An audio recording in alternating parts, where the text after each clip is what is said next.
I saw her by the fields, beautiful beyond words. I asked her name. She only smiled. I should have known then.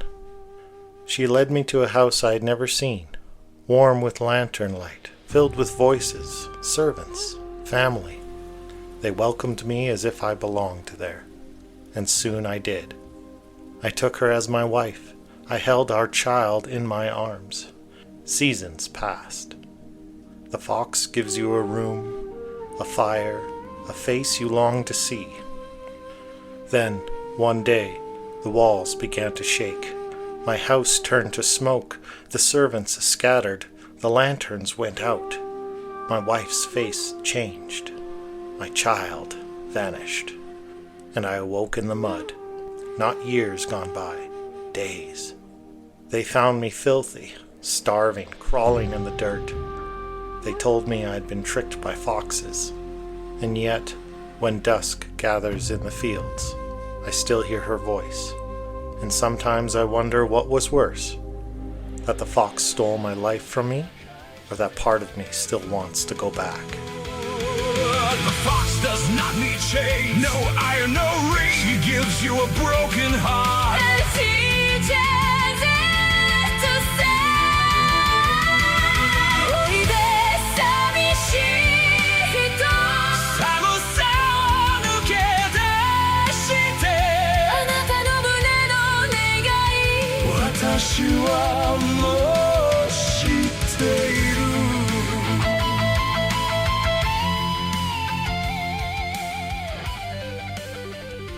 Good evening, everyone, and welcome to the Common Anomaly Podcast. You're listening to Season 3, Episode 15. I'm your host today, Stuart James. Joining me today is Clayton James. How's it going, brother? It's going really good, but oh my goodness, is it hot outside. Yeah, it's toasty. I'm feeling well rested, though. I just took a big nap with the dog on the couch before you got here. I actually just barely woke up. Hopefully I'm all right. I'm a little groggy. Well, wake up. You I'm got an trying. episode to do. I'm trying. Yeah, I'm getting there. Hopefully my brain should be on point. I heard naps are really good for that.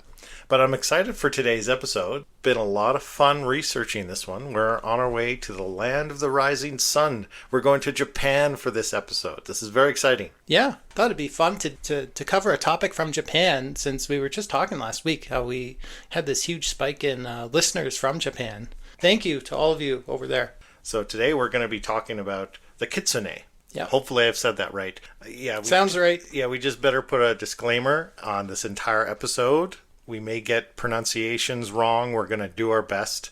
I know you said you woke up super early just to practice your Japanese this morning. Don't say that out loud. Now people are going to be expecting me to pronounce these things perfectly, and now I'm nervous. We'll and forgive I'm you. I'm going to screw it all up. We'll forgive you. We all know you're doing your best, and I'm going to do my best too.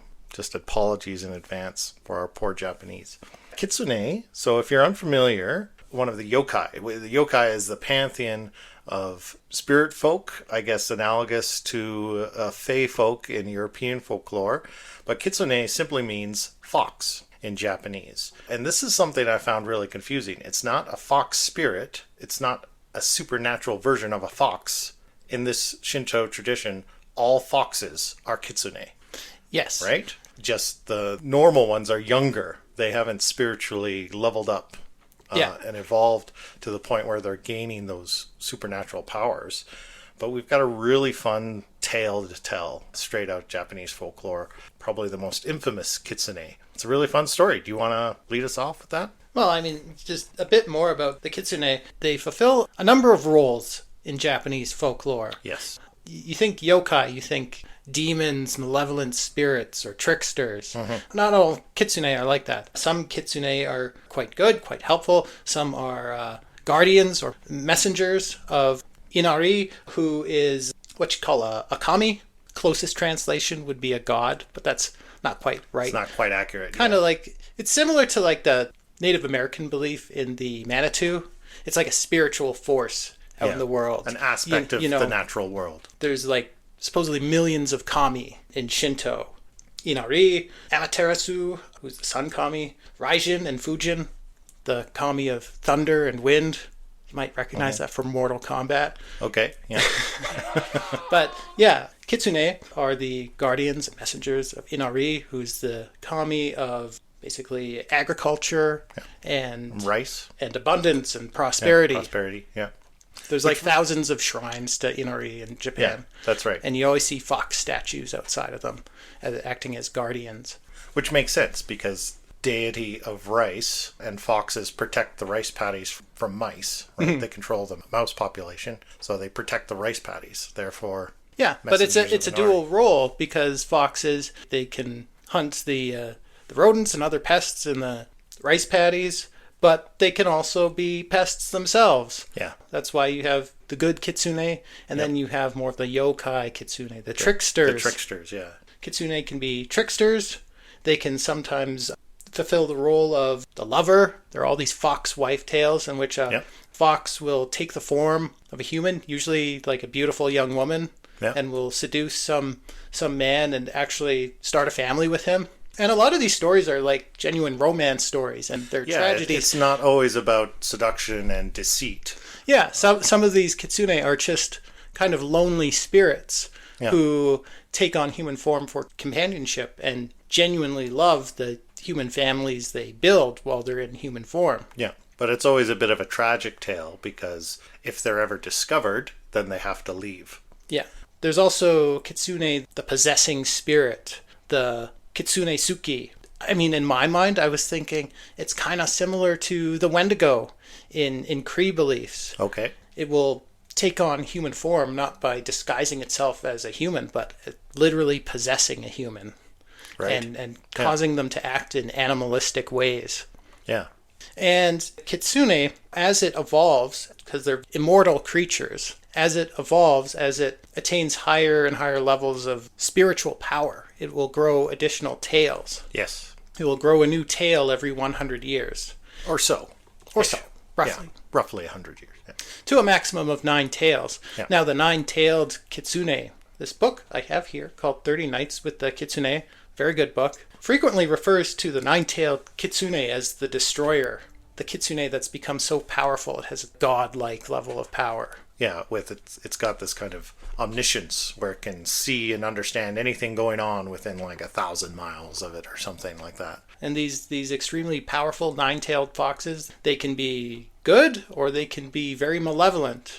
It made me immediately think of the esoteric significance of the number 9, right? Which signifies mastery and completion. Yeah. Which this is like the maximum level of spiritual power that this creature can obtain. As I was learning about Shintoism, other parallels between more European occultism, esoteric belief systems. So I thought that was really interesting. I'm surprised that you're already making these connections to North American folklore, which I went searching down that same road myself. And it's pretty interesting. Not everything lines up perfectly, and especially North American bands and tribes, they all have their own separate mythologies. There's not one unified mythos for all of North American tribes or bands, right? But I went searching for the parallels, particularly with Kitsune. It's almost like it's all just, it's the same spirit. It's just these different cultures interpreting it in different ways. That's right. That's right. It does make me think, how we've talked about in the show, how maybe in ancient times our world was much more connected than we tend to think it is, or was. But anyway, I don't want to derail. Anyway, Kitsune, the destroyer, the Kyobino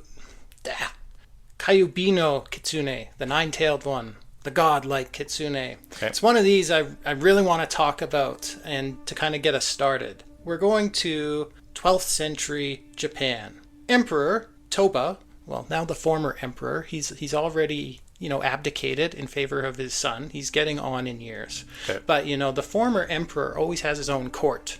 And that's considered to be like the real seat of power. Not the emperor, but the emperor's father's court. Okay. That's where the real decisions get made. This young woman appears in the court of the former emperor Toba.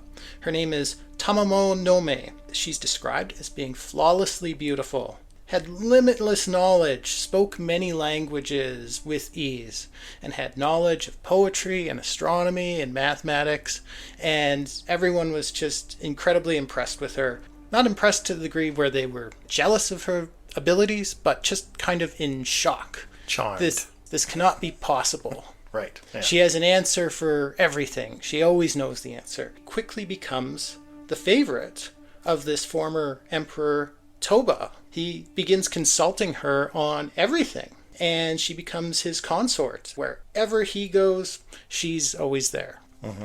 One night, Tamamo no Me, when court is gathered, she announces that she's composed something. She's composed a piece of poetry she'd like to read. And she stands up and she starts reading this beautiful poem, and it's in Chinese, which everyone is very impressed she can speak so effortlessly. There's a storm going on outside. All the candles and lanterns go out. And when the lights go out, as she's reading this poem, people can see she's glowing. She has this otherworldly, ethereal white glow emanating from her. Yeah. As she's reading this poetry, the lanterns are relit. She looks like a normal human being again, but everyone's like, what was that? The court diviner, they're called onmyoji, basically the court astrologer and sorcerer. Merlin. His name... Sorry? Merlin. Yeah. Toba's version of Merlin. Yeah. His name was Abe no Sume. He was the descendant of another famous onmyoji named Abe Yosuchika, sorry. We can talk more about him later. He becomes very suspicious of this woman, and he reads his astrological charts. He goes to the former emperor, who by this point has fallen ill. He's got some mysterious illness. And basically, he's left all his decision-making up to Tamamo no Me at this point. Mm-hmm. And he says, this woman is not what she appears to be. The emperor says, she's exactly as she appears. She's the most amazing woman I've ever known. And he says, no, she's the most amazing thing you've ever known. She is not human. And he shows the emperor all his astrological charts, and they all point to Tamamo no Me is a fox. An extremely powerful nine-tailed fox. I'm surprised the blue light didn't clue everyone in right away. The way the story's told, it feels like everyone was so enraptured by this poetry reading. Yeah. They kind of just writ that off as like, wow, she was reading so beautifully. She had a glow to her. Okay. Because the blue flame, the glow, is already associated with the Kitsune. The whole court witnessing it would have been a moment of, oh, she's out. She's been revealed. Anyway, Abe no Seimei, he says she is a extremely powerful, very ancient nine-tailed fox. Long ago in China, she was known as Lady Daji, who is the consort of King Zhao, who encouraged him to enact all this cruel treatment of his citizens, cruel punishment, rewarded corrupt officials. This eventually led to a revolt of the nobles and the downfall of the Shang dynasty in China. Afterwards, she moved on to India, where she was known as Lady Kaio, consort of King Hanzoko. And she actually convinces the king that she has this illness that can only be cured by the sacrifice of 100 kings. This king, he's so bewitched by this woman, he sends his forces out and he captures 100 other rulers. And has them all sacrificed. He's about to have them sacrificed. The story goes that as they're about to conduct this sacrifice, the Buddha of infinite light, the Amida Buddha, appears in a burst of sacred fire and reveals the fox's true form and drives it off. The onmyoji tells this Emperor Toba that this is the creature that's in your court right now, making all your decisions for you. Bit of a shit disturber. Yeah. Trouble. They go to find Tamamo no Me, and she's gone. She's disappeared. Right. Because part of the legend of the Kitsune is once its disguise has been revealed, it can no longer maintain that disguise. Yeah. It will revert back to its fox form. So Emperor Toba orders his men out, and they hunt this nine-tailed fox into the mountains. This fox is shot. It doesn't die, but it's transformed into this boulder. This boulder becomes known as the Sesho Seki, which means killing stone. And it's an actual landmark in the volcanic mountains of Nasu, which is in the Tochigi prefecture. You're doing great. I'm trying. I feel like I pronounced some of that wrong. Anyway, this boulder, it's wrapped in this sacred rope, I'm not even going to try to pronounce the name of this rope. I apologize. But it's basically like a twisted rope, and it's got these like little bits of paper from it. The zigzag paper that they hang from the torii as well. Yeah, the purpose of this is basically to mark a boundary between like the human world and something supernatural or sacred or dangerous. Similar to those gates you see outside Shinto shrines. Yep. You know, the torii. Yeah, the torii gates. Basically, they mark like a symbolic transition between the human world and the realm of the kami. Yeah. They wrap the boulder in this sacred rope, almost like they're binding the spirit of the fox within this boulder. Right. And it becomes known as the killing stone. Over the centuries, people who approach this boulder or touch it die. And nothing grows near it. Yeah, nothing grows near it. Animals die. Now, the scientific explanation of this is it's a volcanic area and there's lots of poisonous gases coming up from underground. But anyway, this becomes known as the killing stone. Don't go near this stone. Approach it with caution and respect because the spirit of this ancient nine-tailed fox resides within that stone. And it's pissed. Yeah. Right? It's angry. Well, that's why it stuck around to inhabit the stone. This creature, it was a nine-tailed fox, so it had achieved mastery. It was near godlike in its power, and it was hunted down. All that rage.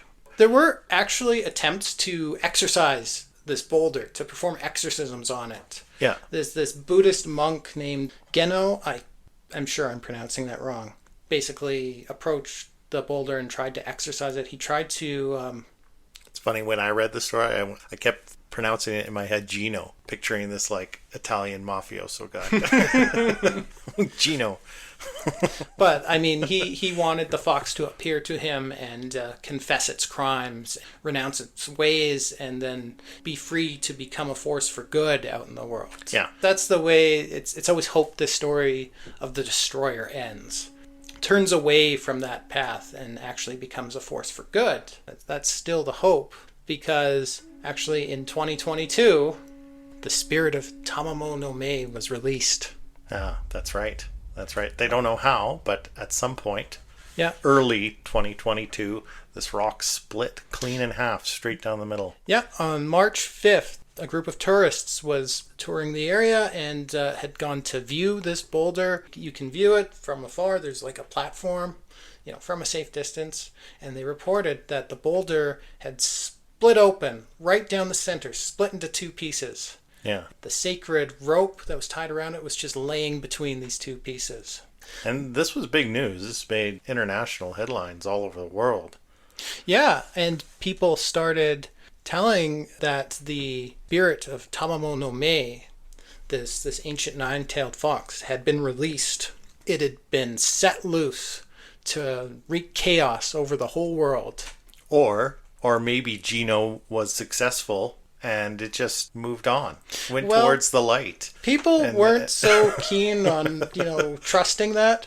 So actually at the end of March, so they organized this really quickly. At the end of March in 2022, Nasu Tourism Organization, they arranged this memorial service for the nine-tailed fox. Right. Which includes this mass prayer for world peace. Okay, good strategy. They are praying that the fox will turn away from its former wicked ways and become a force for good out in the world. End COVID, that sort of thing. Yeah. And bring world peace. Okay.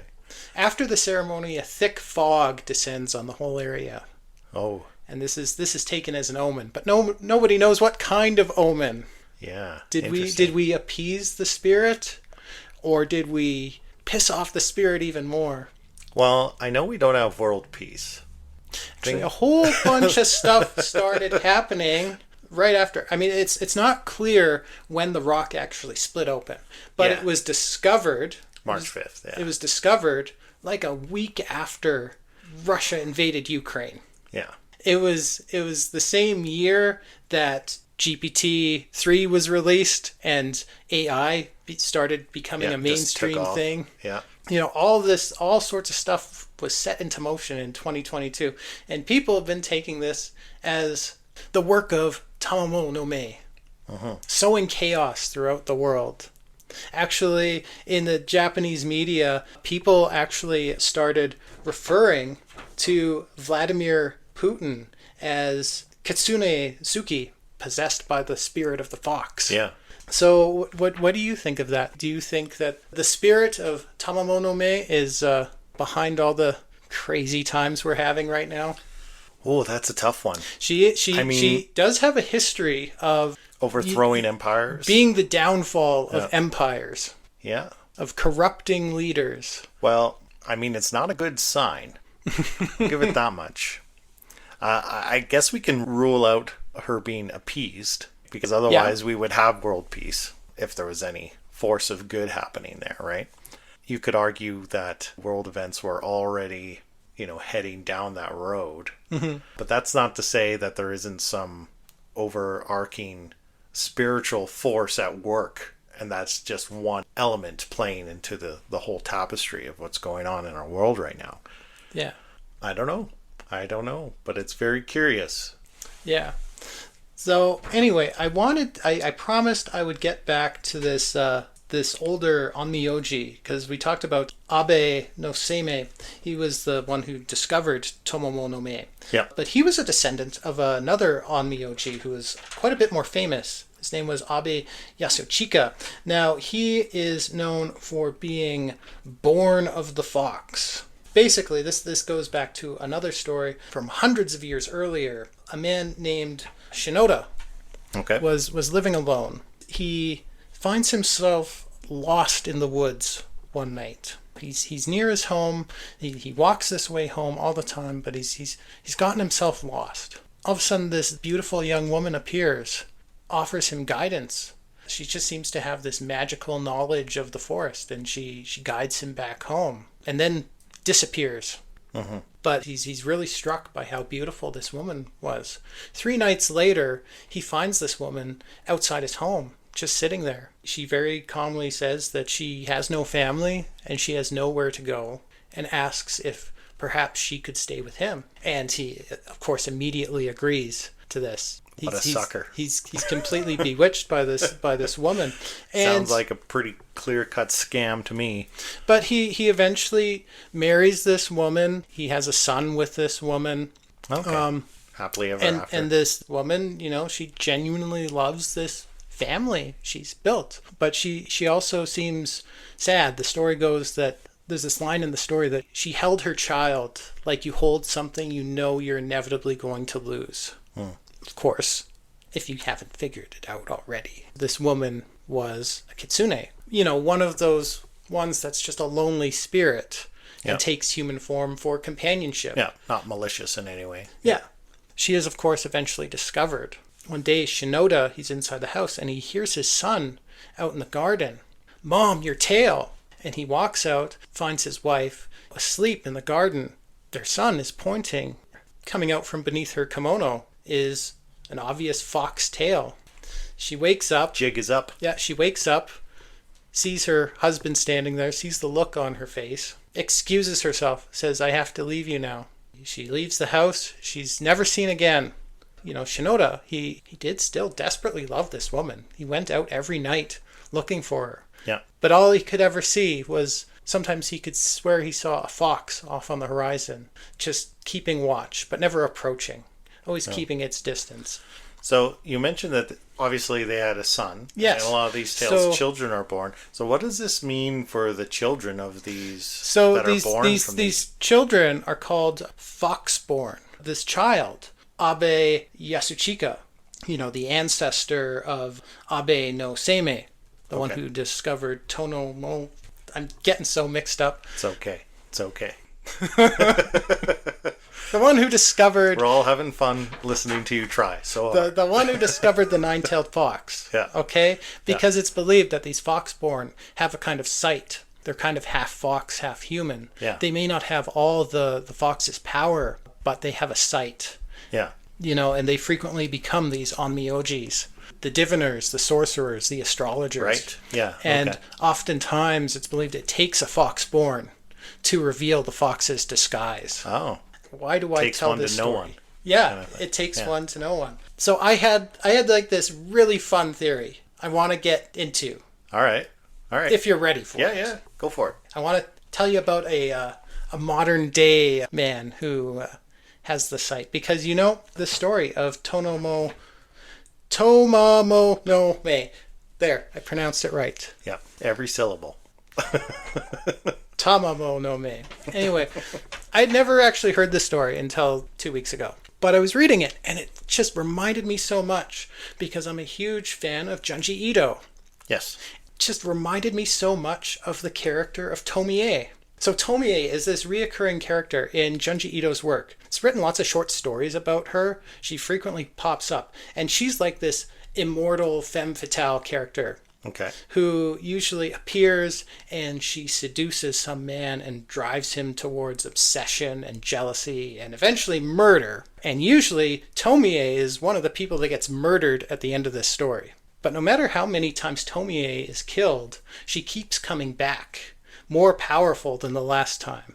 Okay. It just reminded me so much of this story, especially because Tomie in these stories, her full name is Tomie Kawakami. Kawakami, I mean, we know what kami means. It means like the divine. Kawa means river. Basically, Tomie Kawakami means basically river deity. Tamamo no Me, her name actually means Lady of the Reeds. So you've got this immediate association with rivers between these two characters. Yeah. You know, I started looking for other connections between Junji Ito's work and this Kitsune legend. Okay. What I discovered, so Junji Ito, he was born in a town called Sakashita. It's in an area called Gifu Prefecture. So back in the 8th century, which is as far back as Kitsune legend goes, this was known as Mino Province.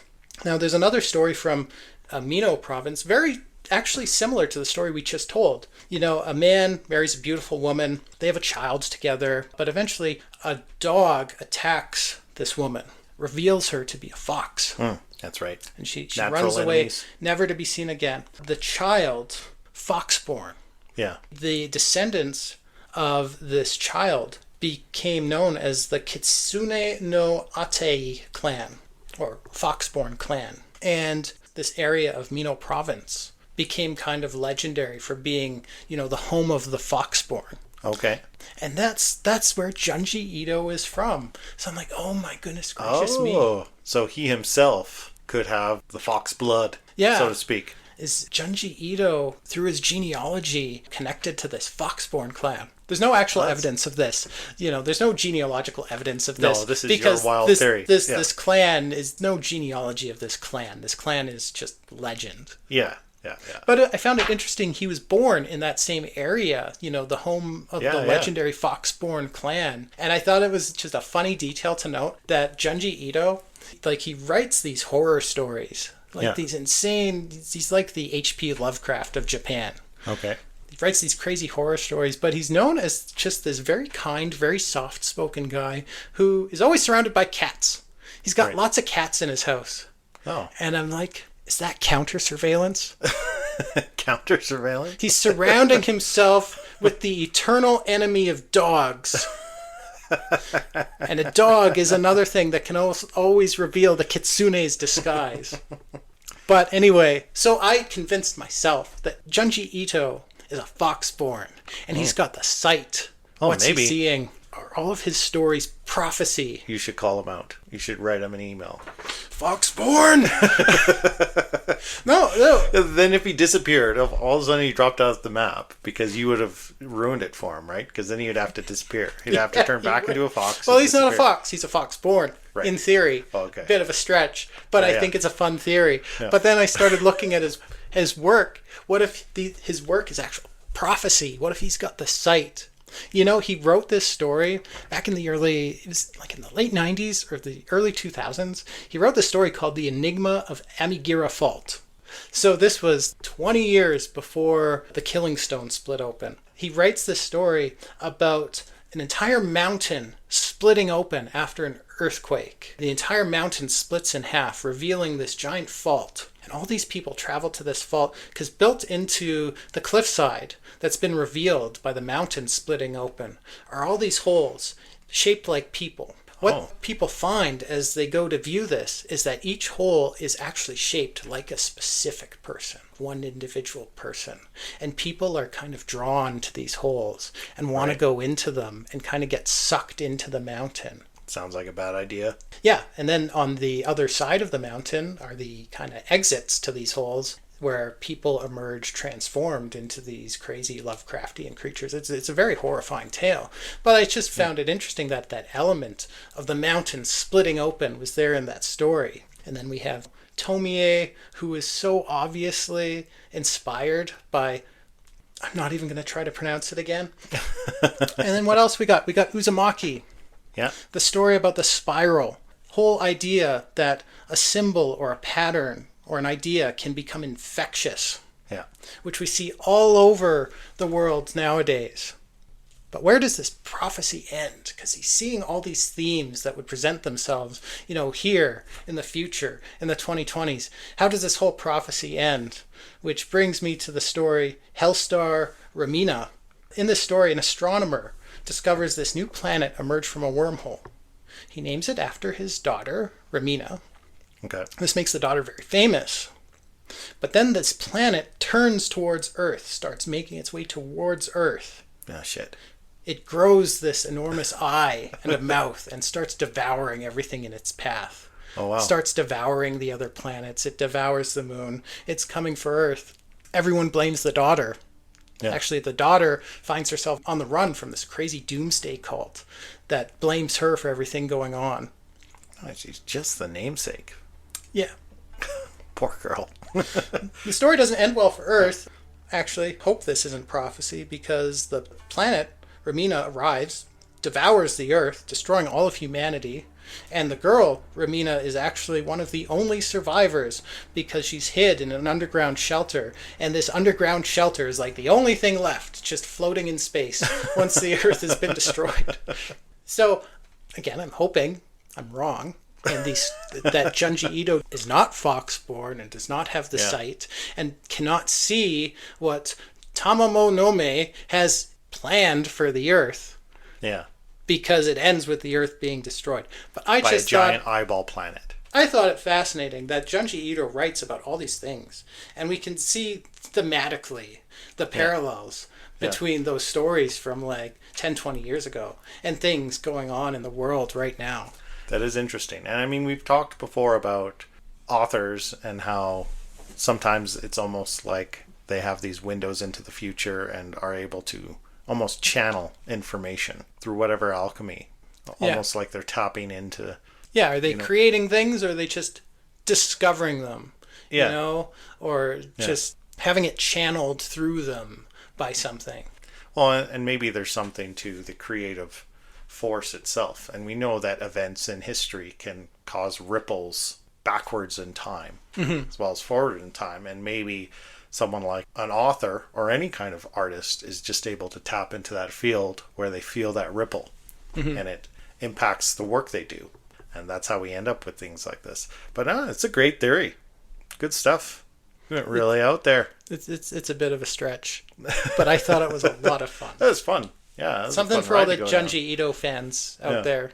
I love the guy. I can't be the only one out there that listens to the show. I haven't read any of that stuff, so I will lend you some books. Yeah. I have a bunch of them. Okay, cool. Yeah. Actually, when I get home today, I'm going to watch, because Tomie, that was actually adapted into a whole series of like live action movies. Oh yeah? I actually got part 1 on Blu-ray just recently, so I think I'm going to go home and watch it this afternoon once we're done recording. Oh, cool.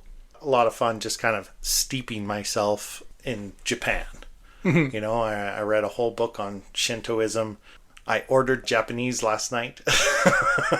I bought some solid research. I bought some Sapporo. I bought some Sapporo, and I watched Spirited Away.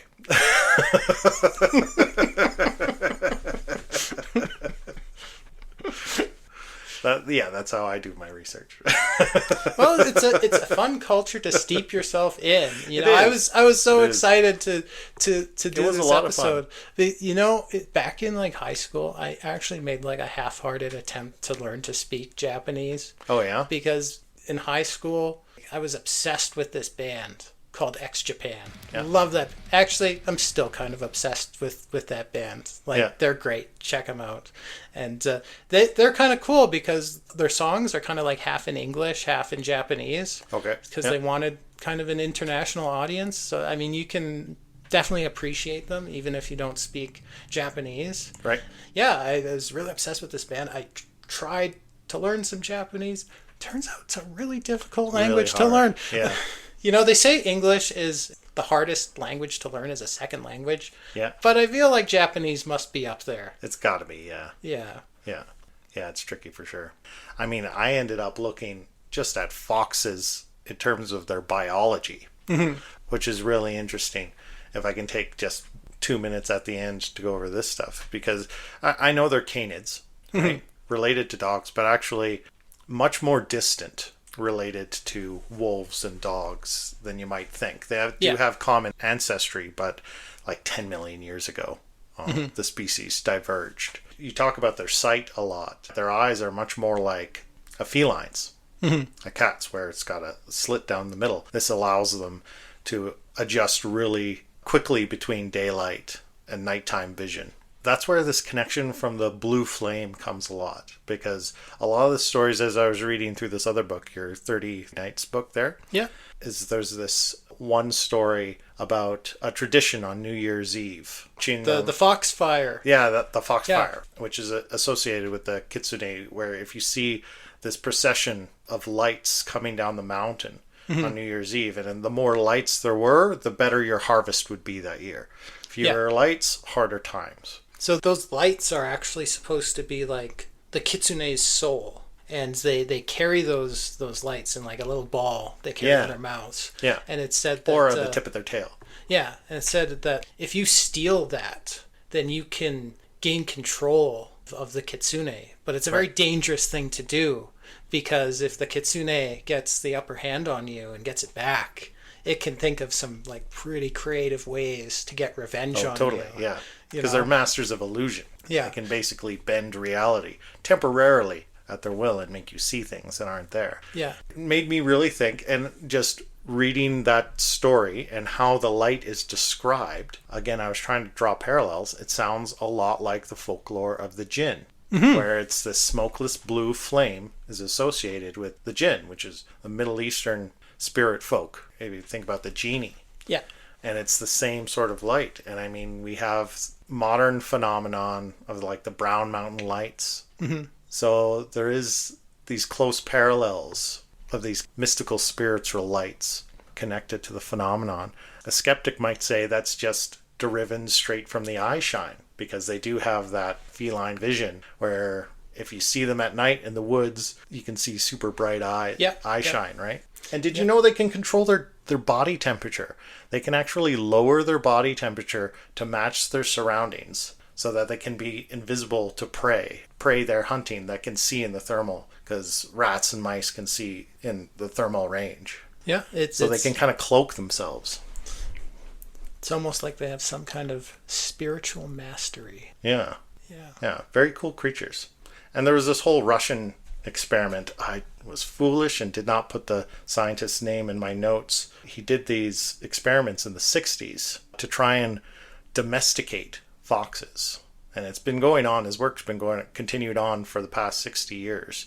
And what he discovered is that within 3 or 4 generations, he was able to create a kind of domesticated fox, and they started picking up very dog-like qualities.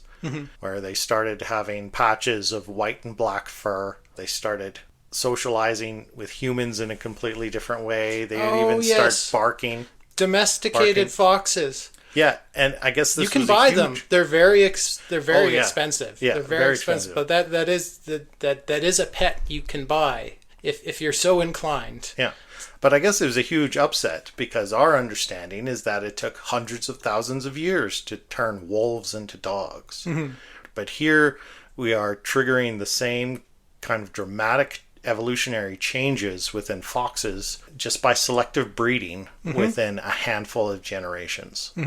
So it's almost like there's an ingrained genetic switch that if you just breed selectively for the right thing, you see these incredible changes very quickly.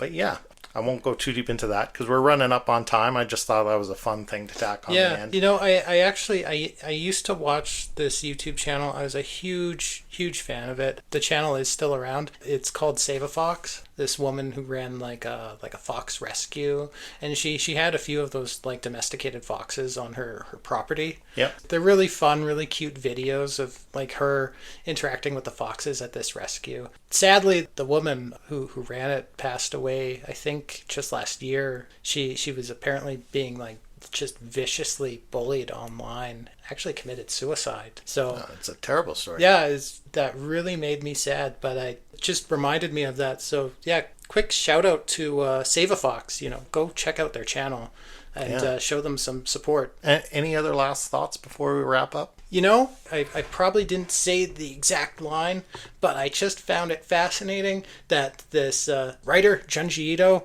the person I theorized was Foxborn. Yep. He writes this story about spiral symbolism, Yep. this infectious idea of the spiral, and his other most famous story is about a woman whose name literally means river deity. And again, it's all a spiral. It is all connected. We're not ending on that. You've already played that card. I'm just trying to plug the upcoming merch. Oh, great. Okay. No, that's good. Yeah. We'll make sure we got something with a spiral on it in there. Yeah. And I just wanted to quickly mention that we're recording this a week early, but the week you hear this, if you're hearing it right when it came out, Matsuri Festival, which is Japanese Summer Festival, will be happening in Calgary the weekend of this episode's release. Yeah. Just by chance. That was not planned. I just realized that because I saw a bridge banner advertising it driving to work one morning earlier this week. So if this episode has put you in the mood, go check it out. It's going to be in the Max Bell Arena. Are you going to go? I might. I just might. But yeah, I guess we'll have the weekend off, so I totally could. Yeah, sounds like fun. Yeah, maybe you'll see us there if you're a local listener. Yes. And catch this in time enough to go check out the festival. Yes. If you see us there, please feel free to stop by and say hello. And if not, like, subscribe, do all those things. Check out our website. There's many ways to support the show. We've got a Buy Me a Coffee. We'll put those links in the description box, or just check out our website if you want to help out the show. Yeah, leave a comment. What do you think? Is Junji Ito a Foxborn?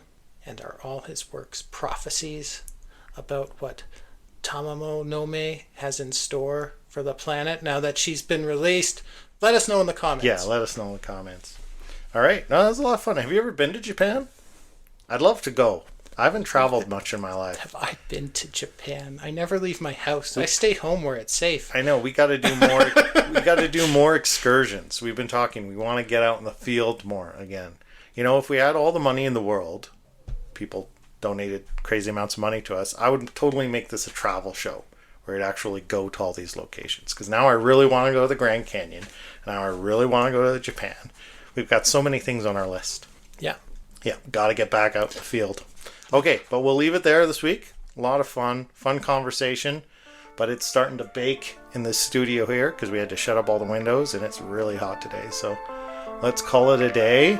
Fun episode, and we'll catch you all on the next one. Have a good night. Good night.